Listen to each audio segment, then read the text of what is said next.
I'm gonna get started here as people start coming in. They might be on their lunch hour or anything like that. But thank you all for joining. Welcome. I'm really excited to present today. We have an awesome person joining us. This is the first public-facing webinar for the Alumni Ventures Sports Fund. So another exciting thing I'll talk about a little bit later. But let me do a couple of short disclosures here before we get started. First, a couple housekeeping items. You will be on mute and off camera the entire presentation. There are links in the side panel of your system for those who would like to read ahead or schedule a call with our team. You can feel free to submit questions throughout our chat. There's a chat function over in your sidebar in the GoToWebinar panel, or you can email us directly at investor.relations@av.vc. We will be following up with everyone who submits a question. That'll be me and my team or some of our other teammates. And we will be sharing the recording with anybody who logged on or even signed up for this webinar. So hopefully everybody gets the distribution and can watch it on your own time as well. As we get started, I'm going to pause quick and remind everybody, we are speaking today about Alumni Ventures and our view of the associated investing landscape. This presentation is for informational purposes only. It is not an offer to buy or sell securities, which are only made pursuant to the formal offering documents for the fund. Please review important disclosures in the materials provided for this meeting. Without further ado, let's get into today's agenda. I'm going to do a quick introduction and welcome, which we've mostly taken care of. I want to kind of get as quickly as possible to introducing you to Keith in the Players Lounge, who we're going to spend some time talking about kind of the world of fan engagement as it relates to sports and how Keith specifically, but people at large are activating some ravenous fan bases. Next slide. Alumni Ventures, we are a series of professional grade venture portfolios. We are America's largest venture capital firm for individuals. Really what we were built to do is democratize VC and make it accessible to individual investors and promising entrepreneurs. We started AV by leveraging alumni affinity. I'm a University of Wisconsin graduate, very proud one. Our first fund was in the Dartmouth ecosystem called Green D.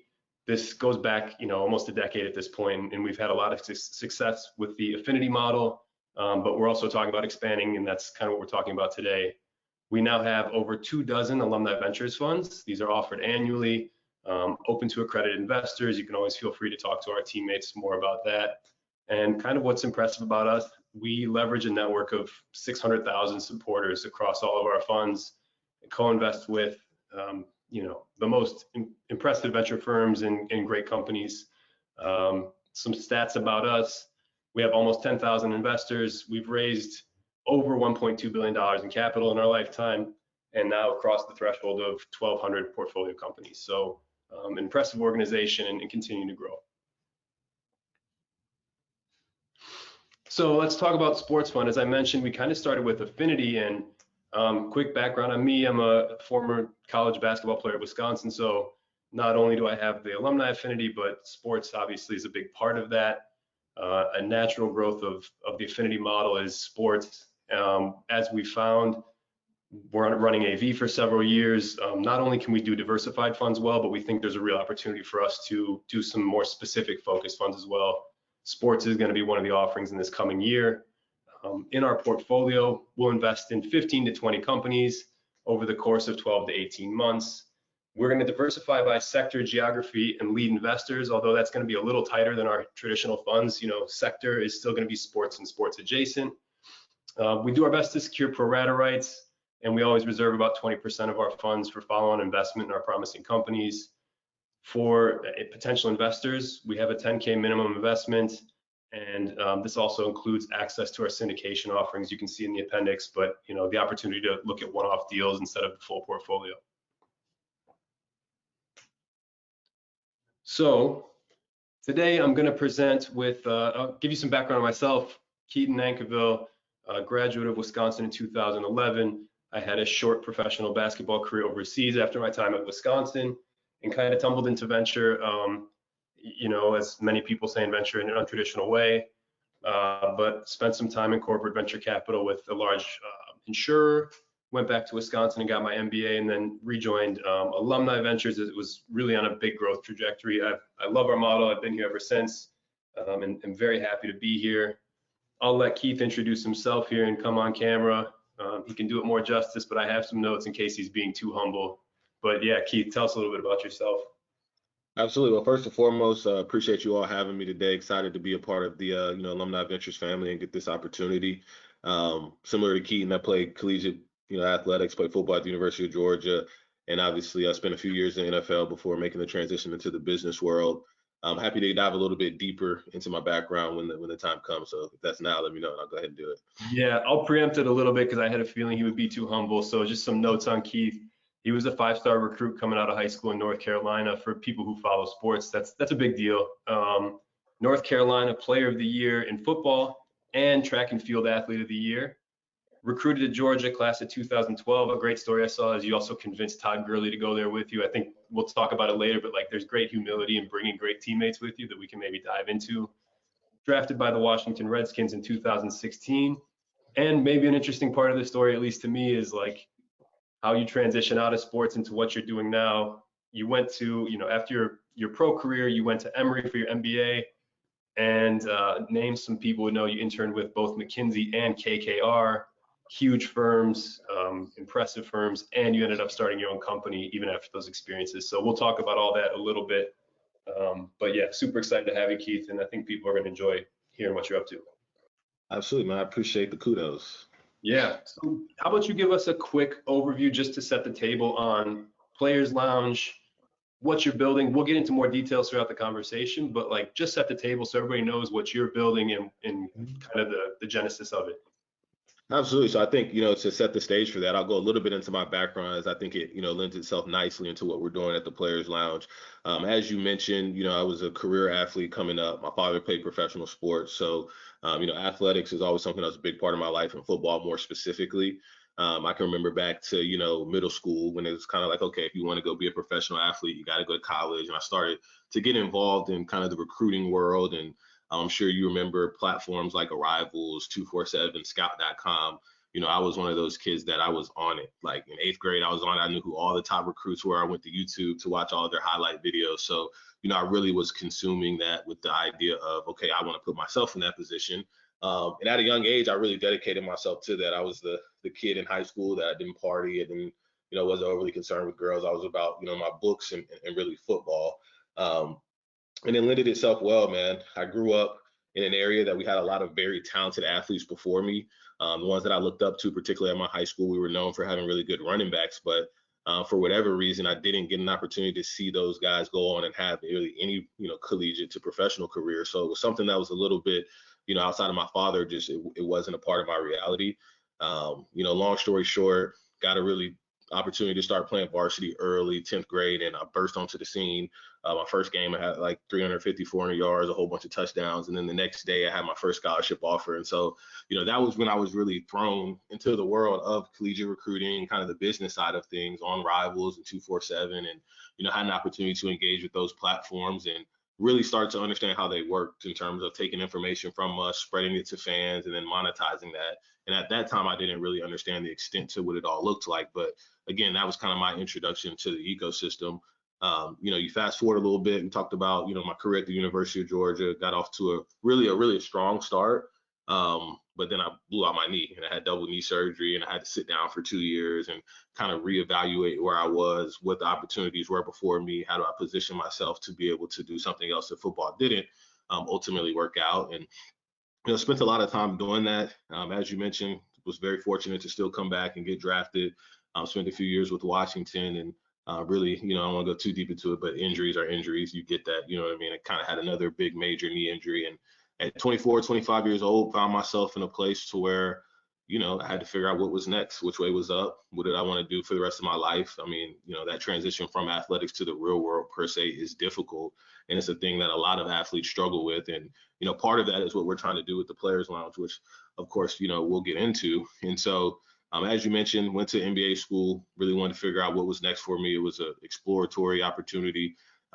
Did some consulting, did some private equity stuff, and really thought I was going to go the corporate route. And in December or November, rather, of 2021, I had dinner with a few of my previous college teammates. And this was right around the time where NIL got passed. And I'm sure most people on the call that follow sports are familiar with name, image, and likeness, but it was really a significant, I mean, you can't understate how significant, or overstate rather, how significant it was to the collegiate sports ecosystem. And when you look at the business of college sports itself, we felt like, well, there's an opportunity to reconfigure some of the value chains such that student athletes can now participate. And so when we launched, the Players Lounge, the idea was really twofold. One, those sites that I talked about, the 247s, the Rivals, the Scouts of the world, and they generated hundreds of millions of dollars in revenue and enterprise value. And at the core of their model, they're taking information and content that features student athletes, and they're spreading that to fans that want to consume that information, who are willing to pay for it. And obviously, it goes without saying that student athletes did not get to participate in that economic value chain. So that's part of what we wanted to do with the Players Line, was really create an ecosystem that allowed athletes to engage in that world at large economically.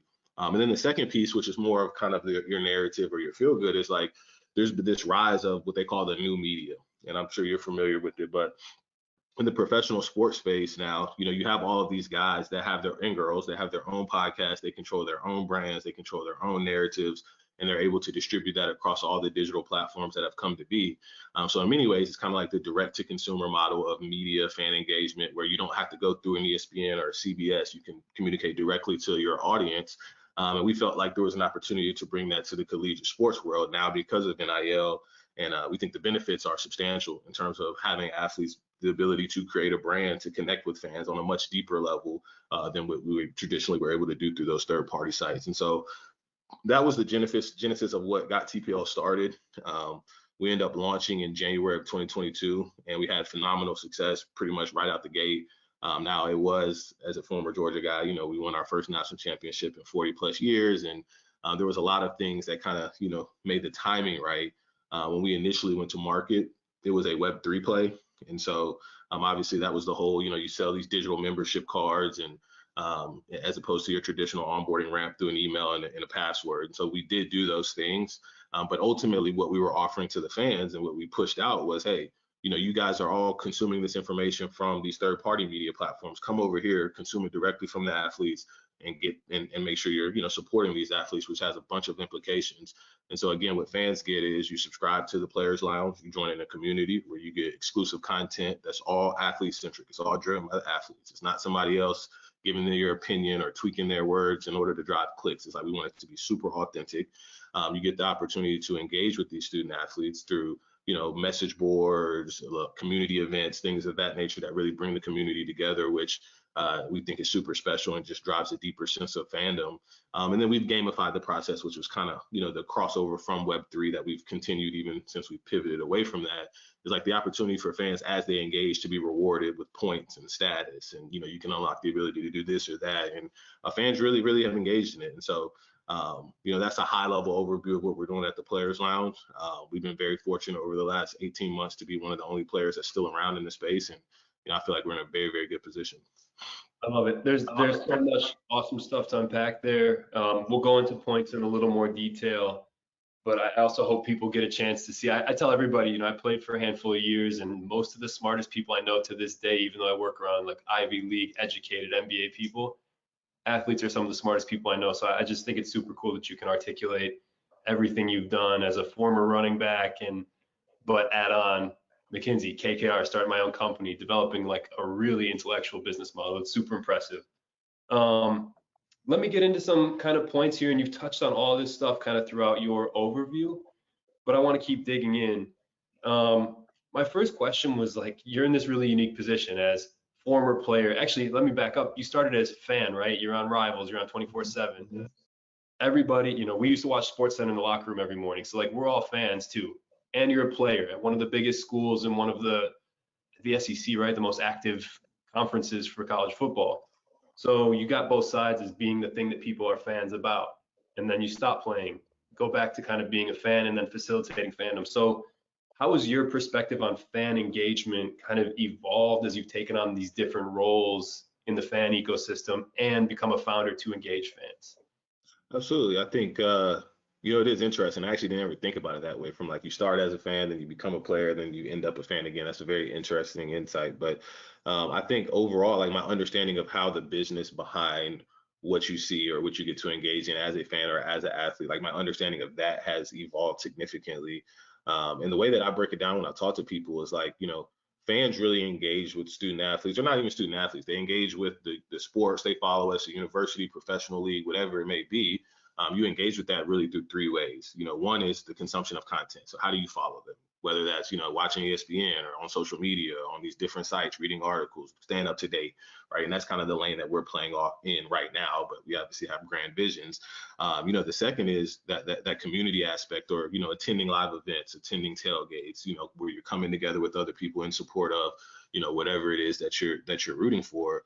And then obviously the third is commerce, where we talk about, buying merchandise, memorabilia, spending your dollars in order to engage with the community. And so, really understanding each of those buckets, different ways to monetize the fan experience, different ways to elevate the fan experience across those things because of some of the opportunities that are now available in college sports with NIL and being able to really connect fans and athletes in a brand new way. I just think, understanding that and really unpacking the fan experience is where I have, kind of increased my knowledge over the last few years. And then, I mentioned it broadly, but I think the most special thing about sports and why everybody talks about, like, something that's the great unifier, right? It brings people together regardless of religious beliefs or, intellectual beliefs, what have you, is because it's just really a sense of community around a common goal. And I think that is what's so special. And to be honest, I think it's even more special in college sports for whatever reason. And obviously that's, we can have a whole debate about how does NIL impact that. I think it has an opportunity to drive it deeper, but just really understanding what makes these communities so special, I think is where I've learned and grown the most over the last couple of years. Yeah, what's interesting is we were kind of like workshopping ideas for this content piece. We settled on investing in the tribe, and we didn't know a better way to put it, but what you're talking about is this tribal mentality where it's like you're a bulldog, I'm a badger. There's something deep in you and me and whoever else about that like we can layer businesses on, but like fundamentally this tribalism is like a really interesting factor that we can figure out business models around. So that's fantastic. Another thing you alluded to was getting athletes into this value chain. And so, when you and I first talked, I think you were like really intelligently saying we're not explicitly tied to NIL. The landscape could continue to change, but it's here and now, and it's a big part of what's going on. But what's the opportunity you saw either with or without NIL, or looping that in with TPL? And like, has that changed at all over time? You mentioned kind of going from the Web3 blockchain dynamics to what it is now. What's the progression there?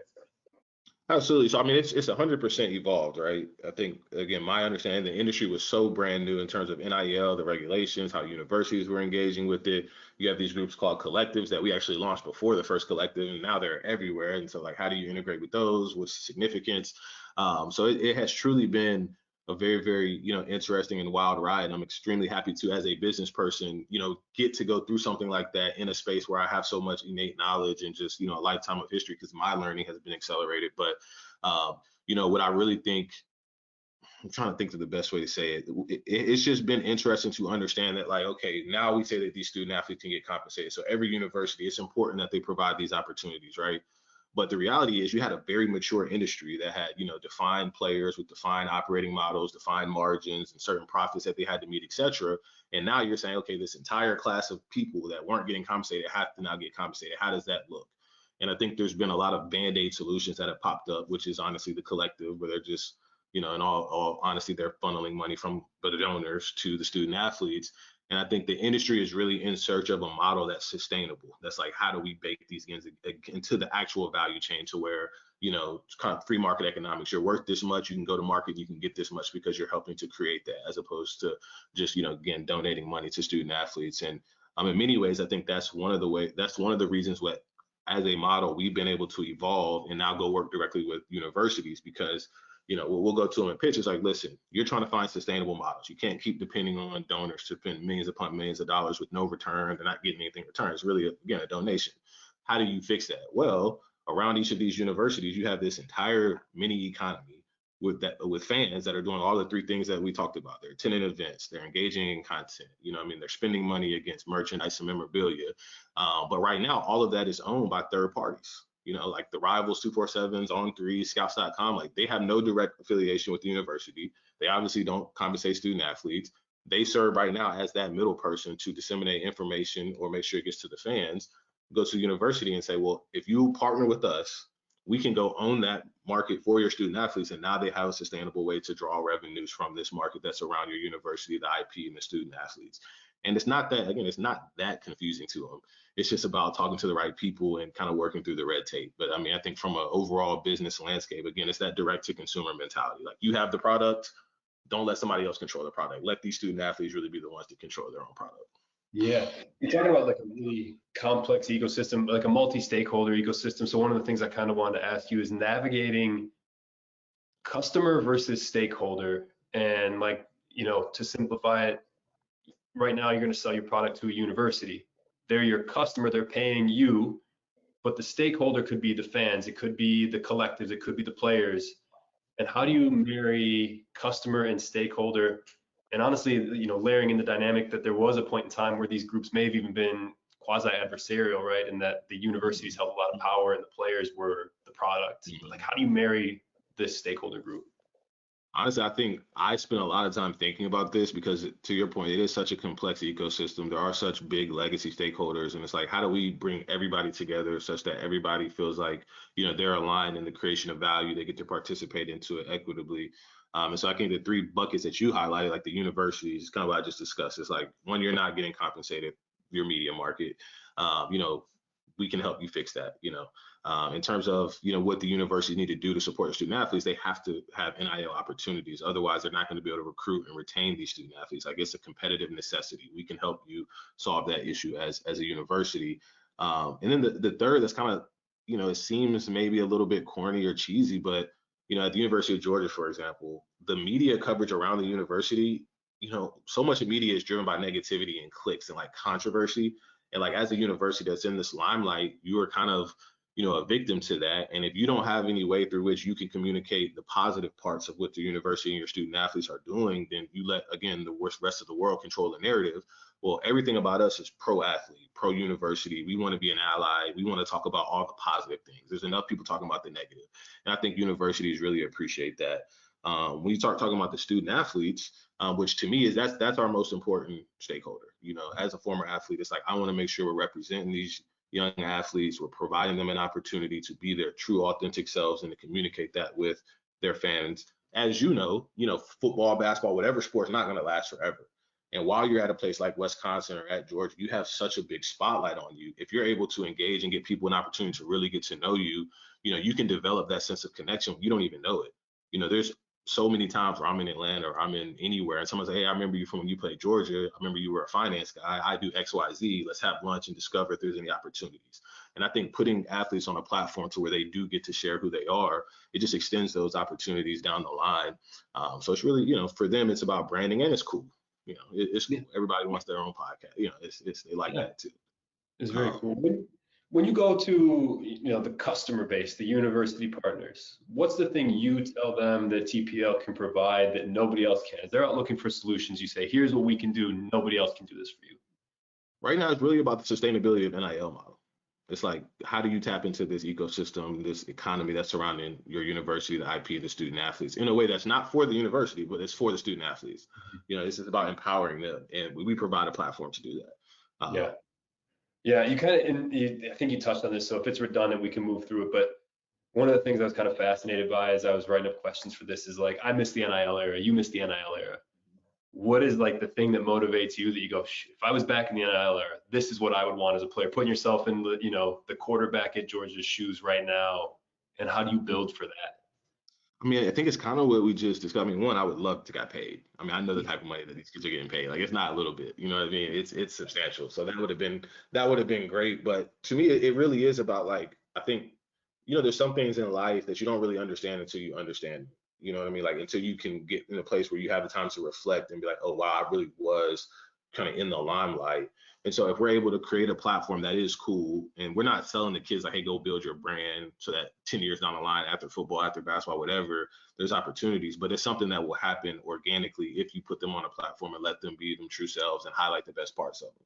And so, having the opportunity to do that at scale, I think can be so monumental for college athletes, again, at large, because as you know, I mean, less than 2% are going to go play professional sports. And then even then, I mean, the NFL is less than 3 years is the average lifespan. So, at 24, 25, like me, you're going to be in a position where you got to go figure out what does the rest of your life look like.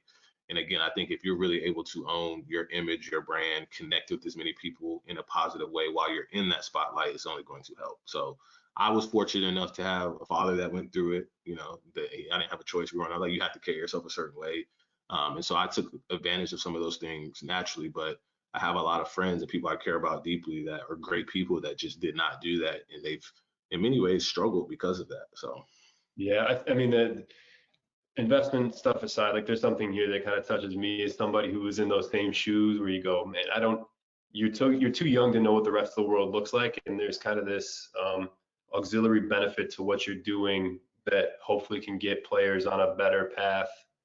I kind of use air quotes, right? I feel like my first retirement was at 27, yours 25, and you go, okay, most people are like just getting their careers kicked off at that point, and a lot of athletes are past or like straight. and the crazy thing for me is yeah, you're 100% right. I was 25 when I retired, like my first career. But then it's like you are so used to every single day, you know what that North Star is. Like when you take that away from somebody, it gets dark. It just does. I mean, everybody goes through this. It's part of life. And so if there's any way thing that we can do as former athletes, understanding that to try to help position student athletes now to make it an easier transition, to provide, mentorship, to provide resources, etc. I'm all about that. So. Yeah, it's important. And I think it said it on your website. It's like it's not a coincidence. Athletes thing. It's you and your co-founder are both former athletes. You get this. My last kind of question, then we'll go to some stuff from pre-submits from our guests. Near-term goals for TPL, and then like the ultimate goal of the company. What's, I don't know, next 6 to 12 months, and then your 5-year, like, here's what we want this to look like. So right now we have 3 partnerships. We have the University of Georgia, University of Tennessee, and Clemson. I think we spent the last year building our platform. We kind of did that pivot from Web3, and so we really did build this platform proprietary. I think it differentiates us in the market. We feel great about it. We've now begun to really onboard fans, kind of understand what's working, what's not, what is the total experience that they want to get. Our content over the last 6 months has exponentially grown. People really are consuming it. And so now I feel like we're in a place to where we have the go-to-market. We have kind of like the early signs of product market fit. Obviously, we still got to, work through certain things that any startup has to work through. But in my mind, now it's time to go launch. And so you talk about the next 6 to 12 months, our goal, we actually just had a large team meeting yesterday to kind of map out 2024 is we want to be live, across the Southeastern Conference next year, and then a couple of other, ancillary schools. But that's really kind of the goal in terms of growth and expanding our market presence. When you talk about, looking 5 years down the line or just in the future and what the Players Lounge can grow into, I really do want it to be, a multinational media property or, engagement platform that's driven all by student athletes and allows them to participate in this huge market. I mean, it's a multi-billion-dollar market, and I want them to be able to participate at scale. And I think if we're able to do that the right way, we serve fans the right way, the opportunities, the model I always talk about, internally is the Fanatics model, right? It's like they aggregated all this consumer data, kind of the relationship through e-commerce, and they were able to expand into collectibles and then betting, because there's so many different touch points that fans engage with to express their fandom. And I don't think it's any different for us. It's like right now we're definitely focused on media. That's kind of the tip of the iceberg. That's how you expand your brand. That's how you get eyeballs. But it's not hard to understand where we could have a similar model in the apparel space, or you can kind of build a lifestyle brand around that where you're doing, merchandise and memorabilia and things of that nature. And so, the ultimate goal, I know it sounds grand, but that's what it's supposed to be, what I mean, is to really establish this as not multinational, I guess a national media property that, kind of extends into a lifestyle brand that is cool and trusted by athletes and is really the platform for them.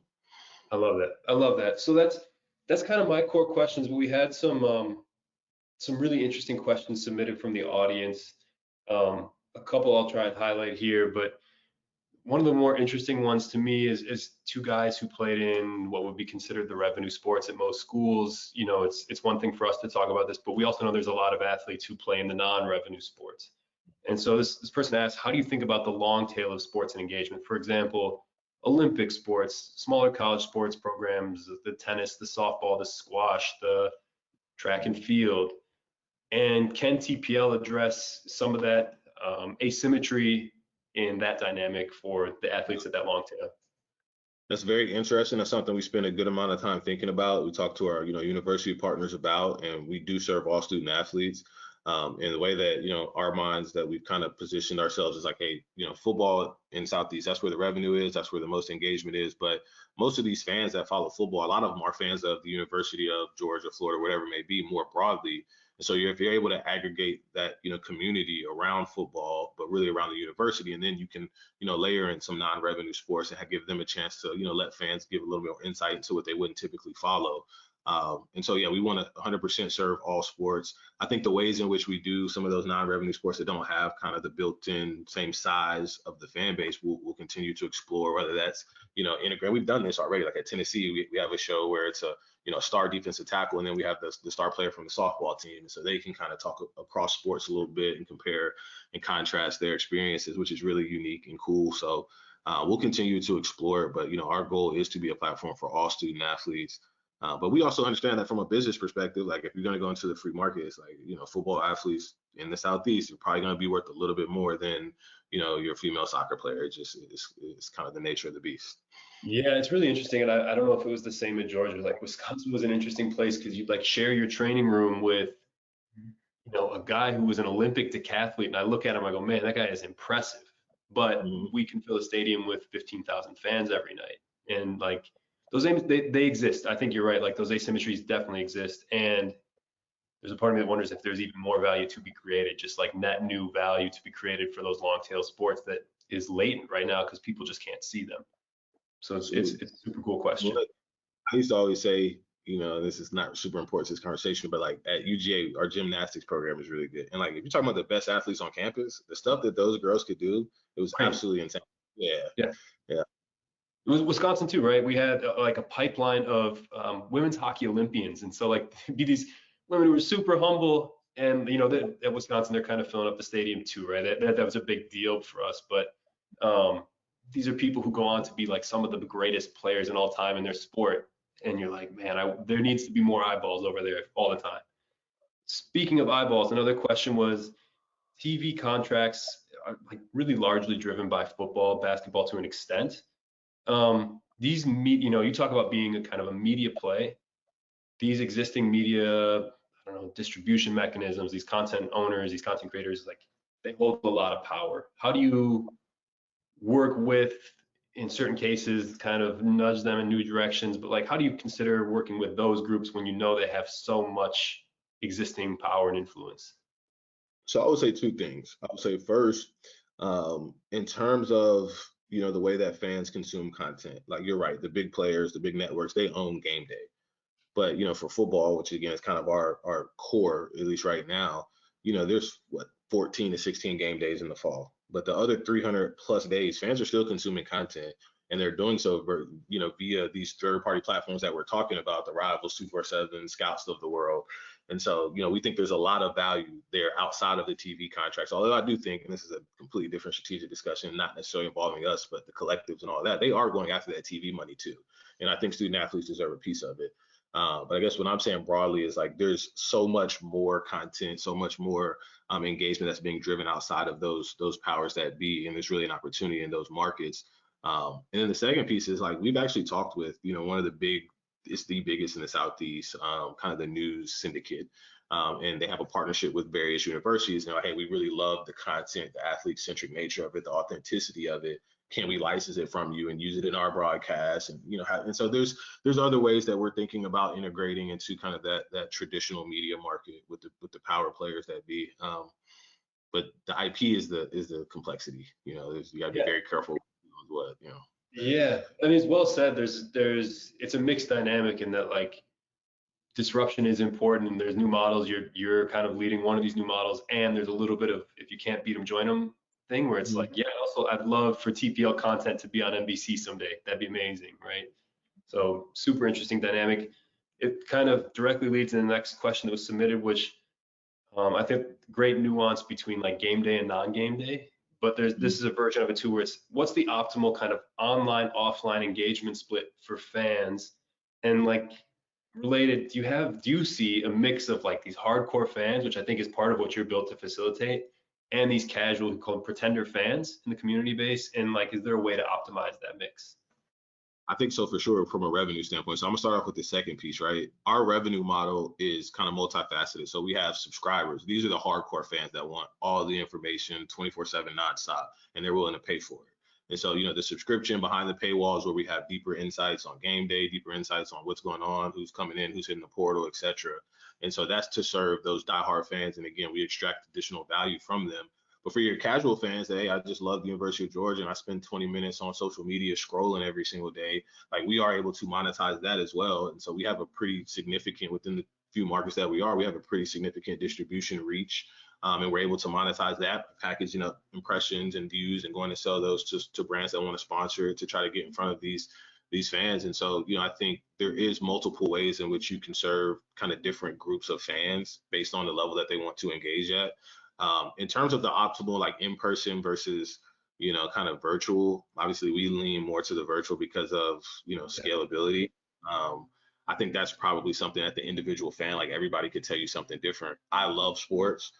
I would always prefer to watch the game on my couch as opposed to go to the game for whatever reason. I think everybody's different. So It's so funny you say that because I'm sure you're the same. There was a decade period. I mean, if you include high school, probably 15 years where like I never went to a game as an observer, as a fan, like pure observer. And now that I'm done playing, I would much rather watch the game from my couch. It's just more comfortable. It's a hilarious thing because I'm sure people assume all the time you want to be in the stadium or something. It's just not the case.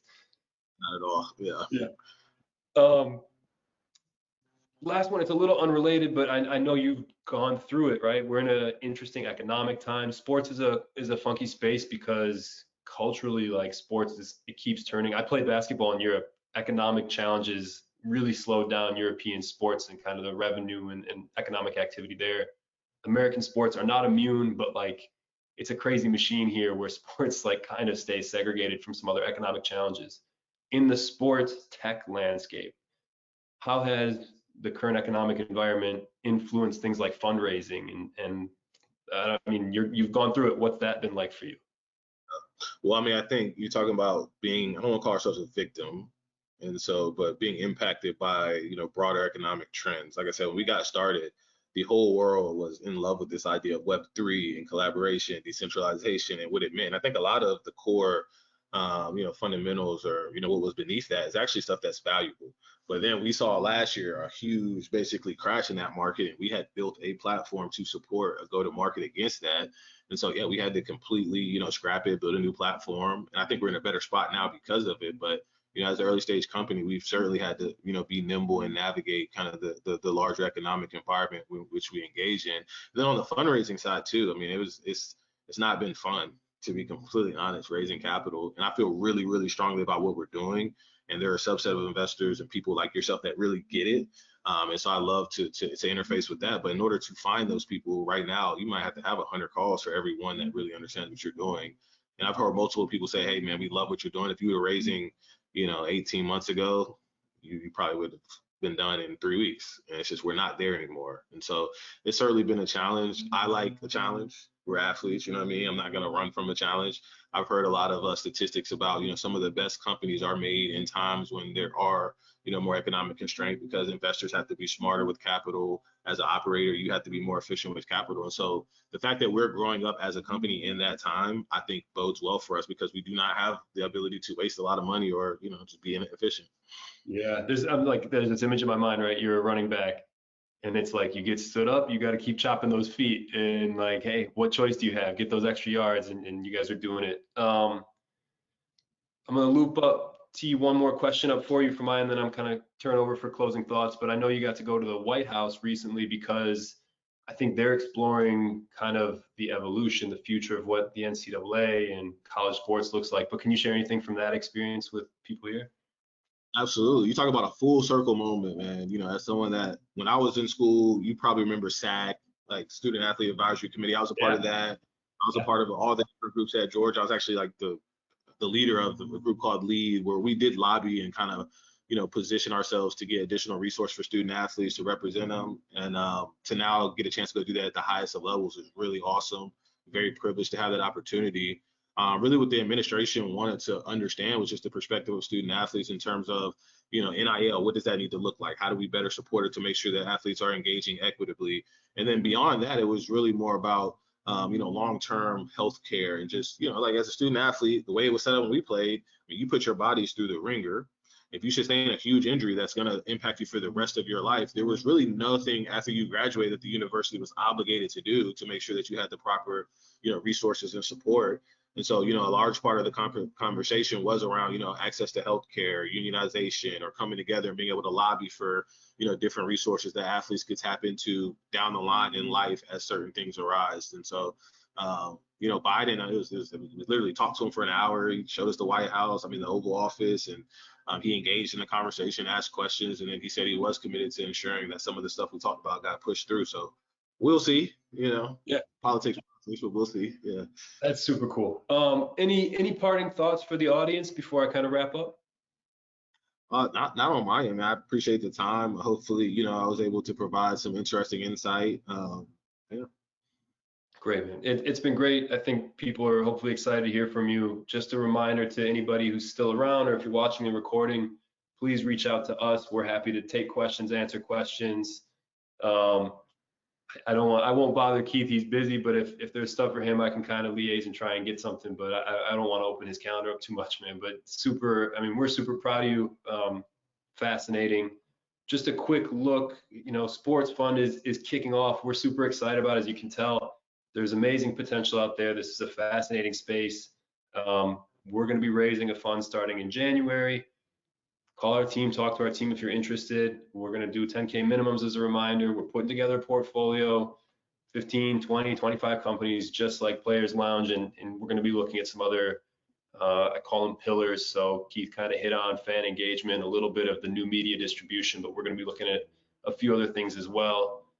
Very excited to be in the space. Yeah, thank you for listening. And like I said, please reach out anytime. We're happy to talk to all of you. Thank you. I appreciate you, man.